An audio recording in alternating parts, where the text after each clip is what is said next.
My name is Lena, and when I was 14 years old, my whole life turned upside down. You're going to foster care, my mum told me one afternoon. She didn't cry when she said it. She didn't even look sorry. She just said it like it was a simple fact, like telling me dinner was ready. I can't take care of all the kids, she added, her voice flat. Your sister gets to stay, and she just got a brand new car to help her cope. That's what she called it, a coping gift. I didn't argue, not even for a second. I just said one word, soft and almost too quiet to hear. Understood, inside. My chest burned, but outside I stayed calm. 3 days later, one lawyer showed her a single piece of paper, and suddenly she was begging to have me back. But by then, something in me had already changed.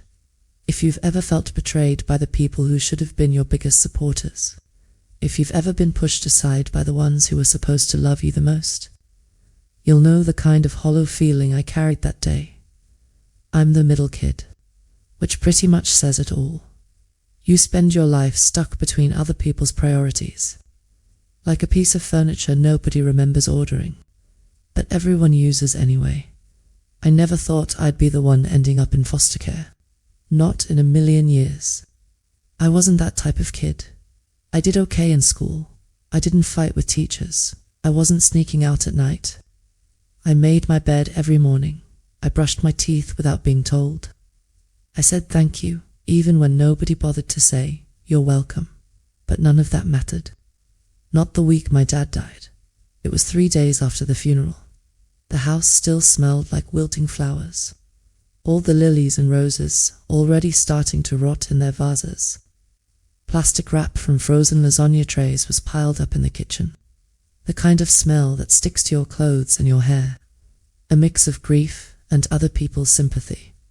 My mum, her name was Rachel, hadn't said much since the service. Not sad exactly, just quiet, like someone had unplugged her from the wall. That afternoon, I was in the kitchen eating a banana. It was overripe and mushy, but I didn't want to waste it, so I kept chewing. She walked in and asked me if I could come upstairs. For 1 second, my heart lifted. I thought maybe she finally wanted to talk about Dad. Maybe she wanted to check on me.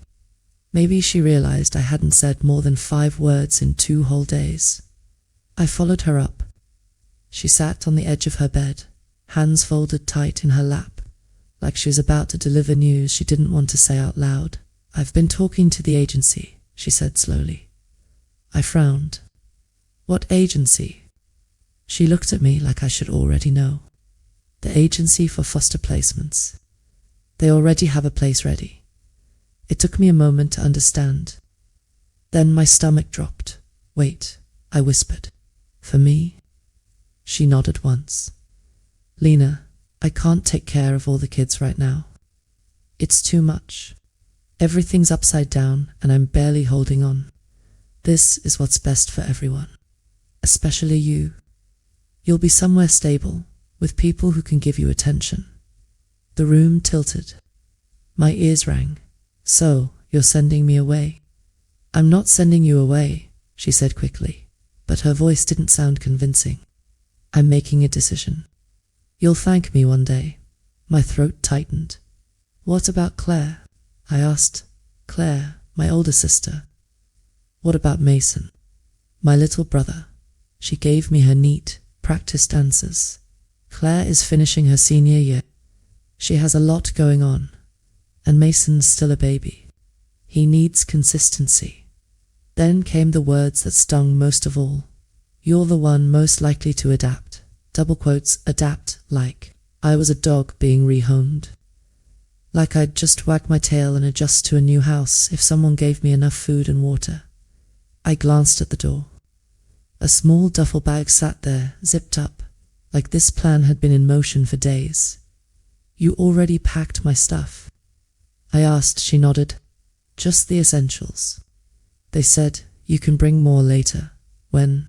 I asked. She didn't blink. They'll be here in 20 minutes. The ringing in my ears got louder. I wanted to scream. I wanted to ask her what I did wrong, why she could hug Claire and rock Mason to sleep, but look at me like I was a problem to solve. But instead, all I said was, understood. It came out small. Smaller than I wanted. She heard it, stood up, straightened the hem of her sweater, and walked past me like the conversation was over. Like she'd just crossed one more task off her to-do list.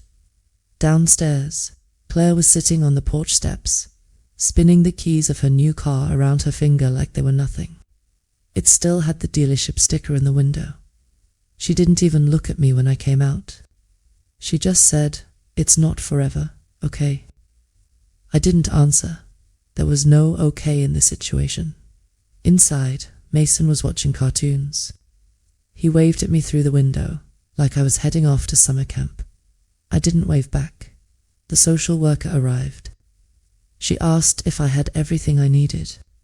I nodded. Nobody said goodbye. No last hug. No one stood at the door to watch me leave. The car ride was silent, except for the woman trying to make small talk. "What school do you go to? What subjects do you like?" I didn't answer much. Not because I was trying to be rude, but because I didn't have anything left to say.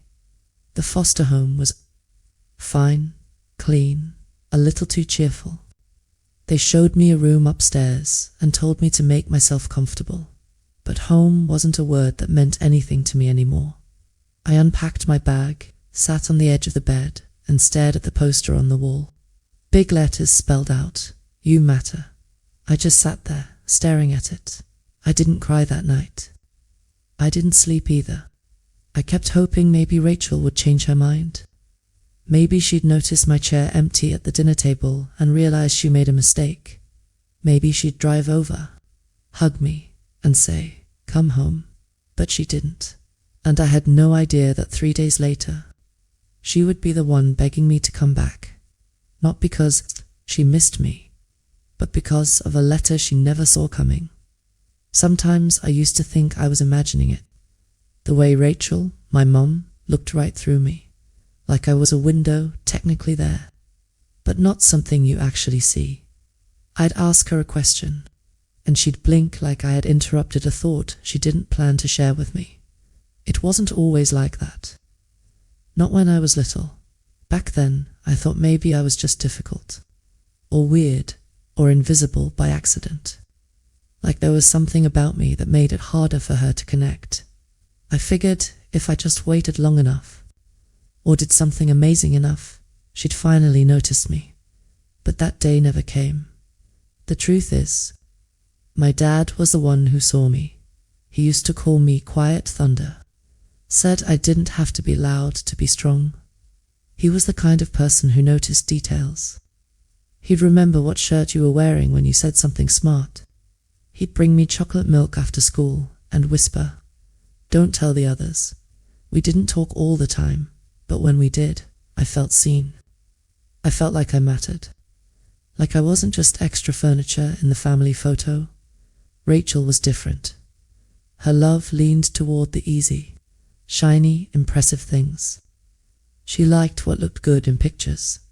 Claire, my older sister, was perfect for that role. She was the kind of girl who could cry at a funeral and still look flawless. Mascara never ran on her. Her sadness looked like poetry, lowercase cursive tears, and Mason, the baby, well, he didn't have to do anything. He could spill milk on the floor, and Rachel would laugh and wipe it up like it was cute. I remembered once, when I was 12, I dropped a glass by accident. She gave me a full lecture about being irresponsible. That was me. The middle, the filler, not charming enough to be adored, not small enough to be babied, just there, still. I never thought she'd actually get rid of me. The foster family tried. They asked me if I liked meatloaf. I shrugged. They offered to play board games. I said, no thanks. They weren't bad people.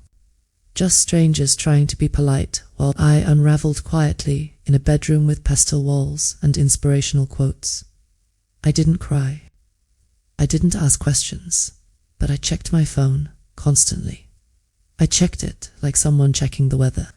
Even when I already knew the forecast was bad, nothing came. No call, no text, no "we miss you." Still, a part of me held onto this tiny, fragile idea that maybe Rachel would come to her senses, that she'd realize sending your child away because life got messy wasn't a choice. You came back from clean dot by the second night. I started to let that idea slip, and then, on the third day, I opened Instagram. I wasn't scrolling for pain. My fingers just moved on their own, out of habit. The first photo that popped up nearly made me drop the phone. There was Claire, standing next to her new car, the one Rachel had bought her to help her cope after the funeral. The caption read, "Trying to heal one day at a time." In the background, Mason was sitting on the hood, eating a slice of pizza. Rachel was there too, smiling, holding a soda can like it was. Champagne.red heart emojis lined the comments. Hugging faces. A comment from one of Rachel's friends said, "So proud of you for staying strong." Family first.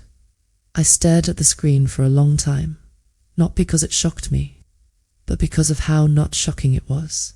There was the family. My family. Without me, no mention, no hint, not even a cryptic post about hard choices or missing someone. Just a party. A celebration of survival and me.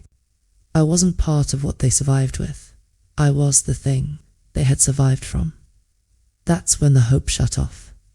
I stopped checking my phone, stopped looking at the front door, like maybe Rachel would knock. Stopped picturing my own bed back home, my desk, the blanket Dad gave me 2 birthdays ago.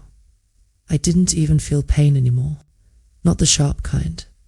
It was quieter, like being underwater and realizing you're not swimming. You're not drowning either. You're just floating, letting go. The next morning, the social worker came to see me after school. She sat across from me, folder in her lap, and said, "Lena, there's something you need to be present for. It's about your father's will." I blinked. "His what?" "His estate," she explained. "A reading of the will." "The lawyers requested you specifically." I nodded, though I didn't really understand.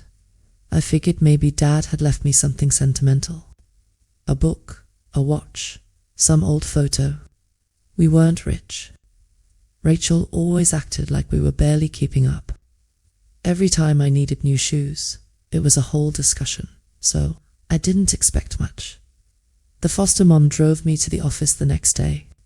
She tried to make conversation, asked if I was nervous. "I'm fine," I said. She didn't push. The waiting room was too quiet when I walked in. There they were, Rachel, dressed in a sharp black blazer. Claire beside her, wearing something that looked expensive. Mason curled up in a chair with a tablet, tapping away like he didn't care where he was. They looked like they were waiting for brunch. Not a will reading.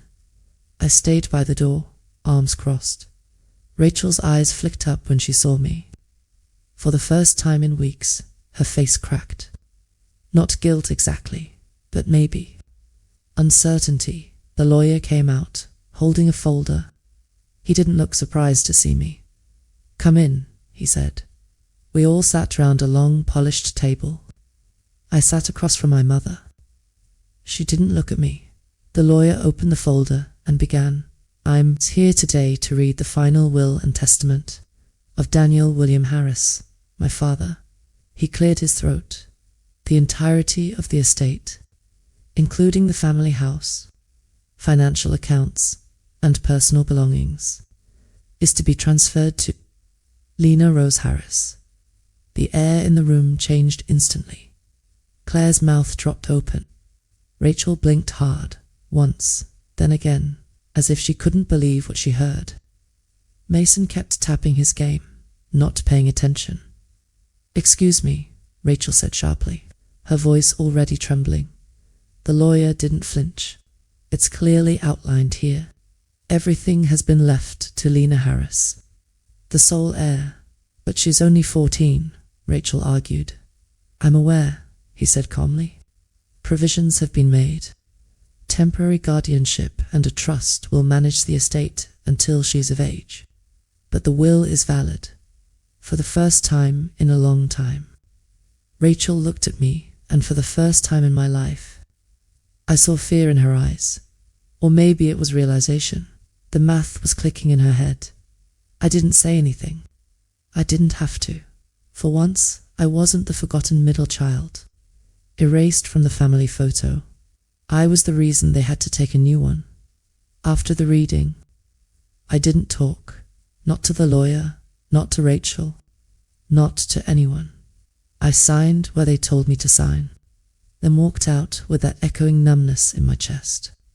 Hearing my name over and over, Lena Rose Harris, sole heir 3 days earlier, I had been erased. Now, I was the only name that mattered. The foster mom was waiting in the car. "How did it go?" she asked gently. I looked out the window. "Weird," I said. She didn't ask more. Maybe she didn't want to know. That night, I couldn't sleep. I kept seeing Dad in my head, the way he looked the last time I saw him. Frail, but calm. Like he already knew he was letting go. He didn't talk much near the end, but when he did, it always mattered. I remembered the last thing he told me. "You're stronger than they think." Back then, I thought he meant my teachers. Or maybe even Rachel. I didn't know he meant everyone the next morning. The social worker showed up at the foster house again. She handed me an envelope. I carried it upstairs and opened it. Alone, the handwriting was unmistakable. My father's, sharp, slightly crooked from the pain in his hands, but steady.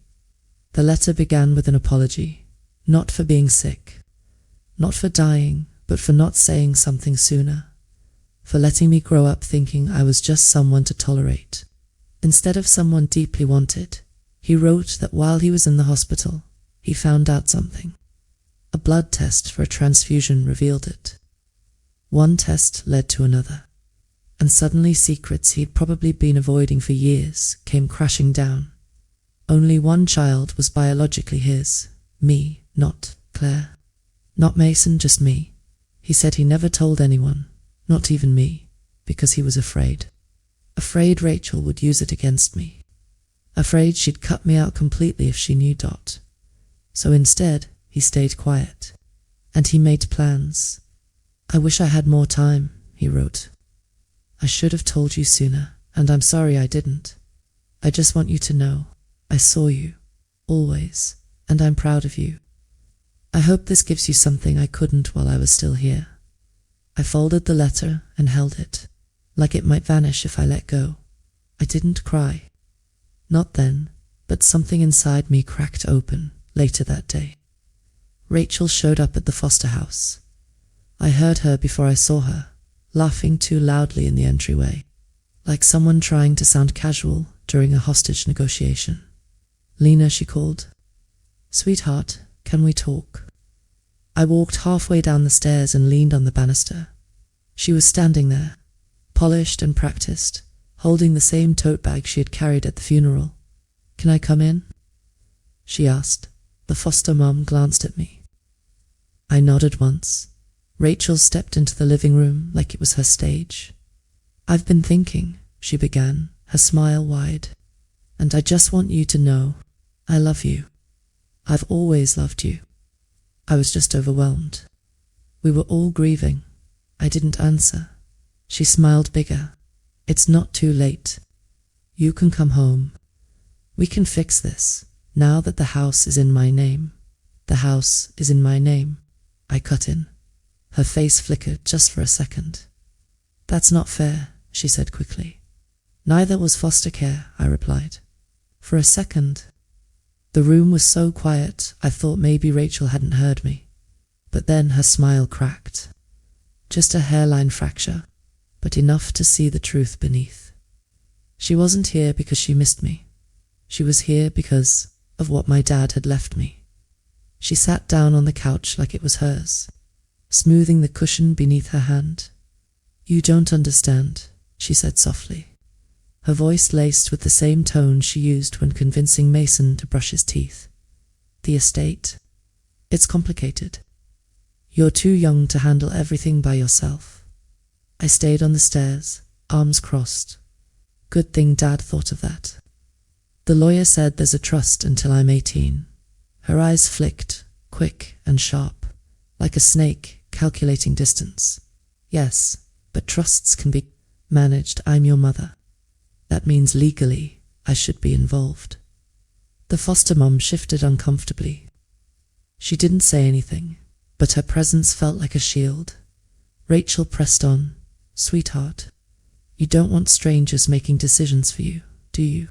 You belong at home with me, with Claire, with Mason, where you're loved. That word loved felt like poison on her tongue. I almost laughed. Loved. You sent me away like old clothes you didn't have room for. Her jaw tightened. For a split second, her polished mask slipped. Then she smoothed it over with another smile. I was grieving. We all were. Mistakes were made. But we can start fresh. I stared at her. The way you stare at a magician once, you know where the trick is hidden. You don't want me back. You want what Dad left me. The smile vanished. You're being ungrateful, she snapped. There it was. The real Rachel. The one who hated being told no. That night, I couldn't stop replaying the conversation. The way her tone changed. The way her eyes lit up at the word estate. I knew one thing for sure. Rachel wasn't going to walk away quietly. And I was right. 2 weeks later. The first letter came. It was from her lawyer, demanding that custody be transferred back to Rachel immediately. The language was cold, sharp, designed to make me feel like property. The social worker read it aloud, then looked at me with careful eyes. You don't have to worry. A judge will decide. And your voice matters here. Lena, what you want matters. What I wanted. That was a new concept. Because for most of my life, what I wanted didn't matter. But now, suddenly, it did. The court date was set for early spring. I'd never been inside a courtroom before. It smelled like wood polish and nerves. Rachel sat on one side, her lawyer beside her. She wore her best blazer, her hair perfect, her makeup sharp. I sat across from her with my social worker, palms sweaty. The judge looked at me like he was trying to see through all of us. Rachel's lawyer started with sympathy. This is a grieving mother, Your Honor. She made one mistake in the wake of her husband's passing. It's only natural she'd want her daughter back. The family should remain together, not fractured. Rachel dabbed her eyes with a tissue. Perfect timing. Then it was our turn. The social worker explained how Rachel had voluntarily signed me over, how she'd gone weeks without checking on me, how she only reappeared once the estate was revealed, and then they asked if I wanted to speak. I stood up, my legs trembling but my voice steady. She didn't make a mistake, I said. She made a choice. She chose not to keep me. She chose to keep Claire and Mason instead. And now that she knows my dad left me everything, she wants me back. Not because she loves me, but because she loves what I have. The room was silent. Even Rachel's lawyer looked uncomfortable. Rachel's face hardened. She didn't cry this time. She glared at the judge, nodded slowly. Thank you, Lena. That was very brave. The ruling didn't end it. Not yet. The judge didn't grant Rachel custody, but he didn't cut her off either. He said more hearings were needed. More evidence had meant months of waiting. Months of Rachel trying new angles. She sent letters, emails, even showed up outside the foster house once, standing on the sidewalk like she was the victim. Each time the foster mom told her to leave. Each time I stayed inside, watching from the window. Part of me wanted to scream at her, to tell her she didn't get to rewrite history. But another part of me was tired of being the problem in someone else's story. That's when Uncle Nate stepped in. He wasn't really my uncle. He was Dad's closest friend since high school. A big man with a quiet voice. The kind of person who didn't need to raise it to be heard. He showed up one evening with a box of my dad's old things. Photos, notebooks, even a flannel shirt that still smelled faintly like him. "I should have come sooner," Nate said, setting the box down. "But I wanted to give you space." I nodded, throat tight. Then he pulled out an envelope. "Your dad asked me to give you this if things got complicated." Inside was another letter, shorter than the first. This one wasn't soft, it was instructions. He told me not to trust Rachel with anything. He told me she'd tried to manipulate the system, but the will was ironclad. He'd worked with Nate to make sure of it. And he told me something else, something that made my chest burn. "If she tries to break you down, remember this: you were never her second choice. You were my only choice. And that's why I left it all to you." With Nate on my side, things shifted. He had resources Rachel didn't expect. He showed up at hearings, spoke on my behalf, backed up everything with documents Dad had given him. Rachel hated it. Every time she saw him, her mouth tightened like she'd bitten into something sour, but she couldn't argue with him. He wasn't emotional. He wasn't dramatic. He was steady, and steady beats sharp in a courtroom. One afternoon, after another long hearing, Nate drove me home. We sat in the car outside the foster house. The sky low and grey. "Your dad was proud of you," he said suddenly. I stared at my hands. He didn't say it much. He didn't need to. He said it to me. All the time, Nate glanced at me. He knew you were strong. He just didn't want to load you with all the weight he carried. For the first time in months, I felt something warm cut through the numbness. Not hope, exactly, but something like it. Rachel didn't quit. She dragged things out. Tried to claim the will was forged. Tried to say Dad wasn't in his right mind. Tried to say Nate had manipulated him. Each time the court pushed back. Each time her case got weaker. But she never looked at me with softness. Never apologized, if anything. The longer it went on, the colder she got. Like she couldn't forgive me for existing in the way I did, too inconvenient. Too permanent, too much of my father's daughter. The final hearing came in late, summered up by then. I wasn't the same girl who had walked into foster care with nothing but a duffel bag and a phone full of silence. I was taller, sharper, louder, when I needed to be. I wore Dad's flannel over my dress, even though it didn't match. Rachel made her last plea, her lawyer painting her as a mother desperate to fix a broken bond. And then it was my turn. I didn't read from notes. I didn't cry, I just told the truth. She didn't lose me. She gave me away. And now she wants me back, not because of who I am, but because of what my dad left me. I loved my dad, and I think he knew the truth that love isn't something you can trade for convenience. He trusted me to carry what he left, and I won't let him down. The judge listened. Really listened, and when he gave the final ruling that Rachel's petition was denied, that the estate and trust would remain fully in my name, I finally let myself breathe. Rachel didn't look at me as she left the courtroom. Claire shot me one quick, conflicted glance. Mason barely lifted his eyes from his tablet, and just like that, they were gone. I thought maybe I'd feel triumphant, like I'd won, but instead I just felt free, not from Rachel, or the courts, or even the house. Free from needing to be chosen by someone who never would. That night, I sat on the porch of the foster house. Nate beside me. The air smelled like rain. "You did good, kid," he said. I nodded. "It doesn't feel good. It just feels done." He handed me a soda, cracked open his own. Sometimes done is enough. I leaned back, looking at the sky, for the first time in a long time. I wasn't waiting for my phone to buzz. I wasn't waiting for Rachel to see me. I was waiting for something else, my own life to begin.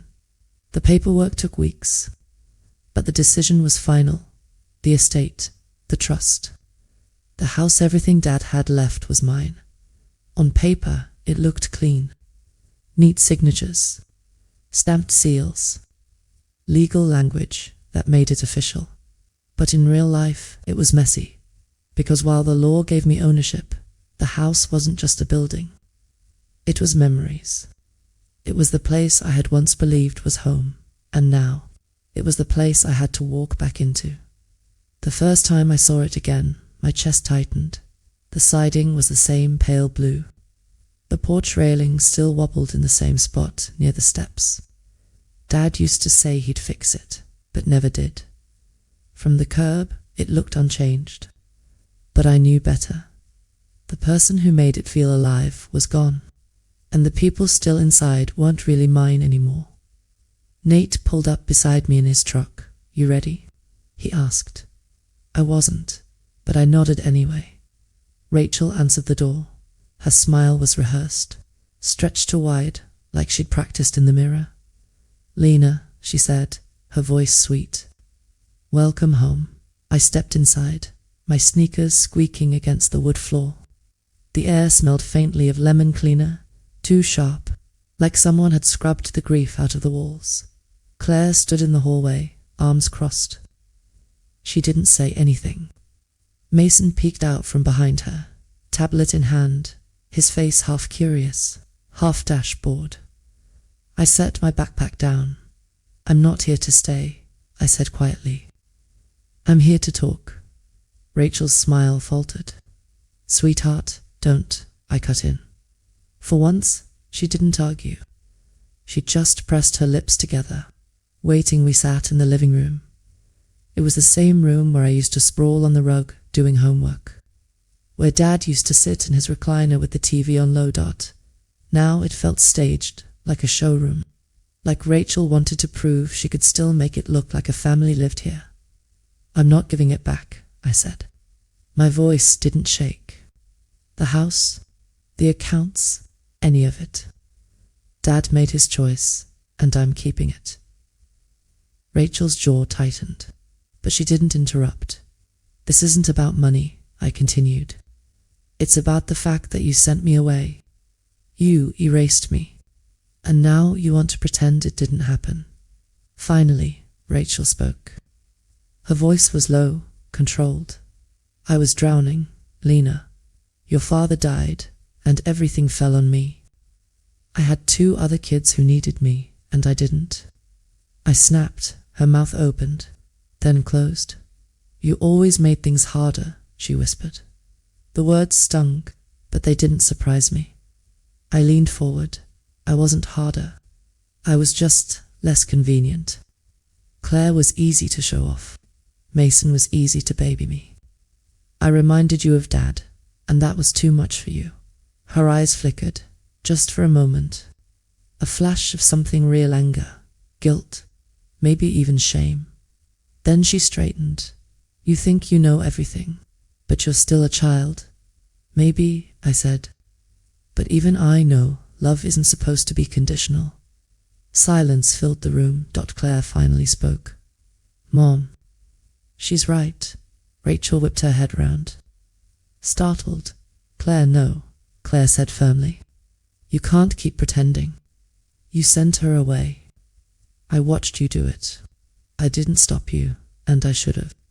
But don't stand here and act like you were protecting us. You were protecting yourself." Rachel's face crumpled. For the first time, she didn't look polished. She looked tired, old. "I did what I thought I had to," she whispered. "No," I said. "You did what was easiest." I stood. "I came here to tell you this. I'm not your backup plan.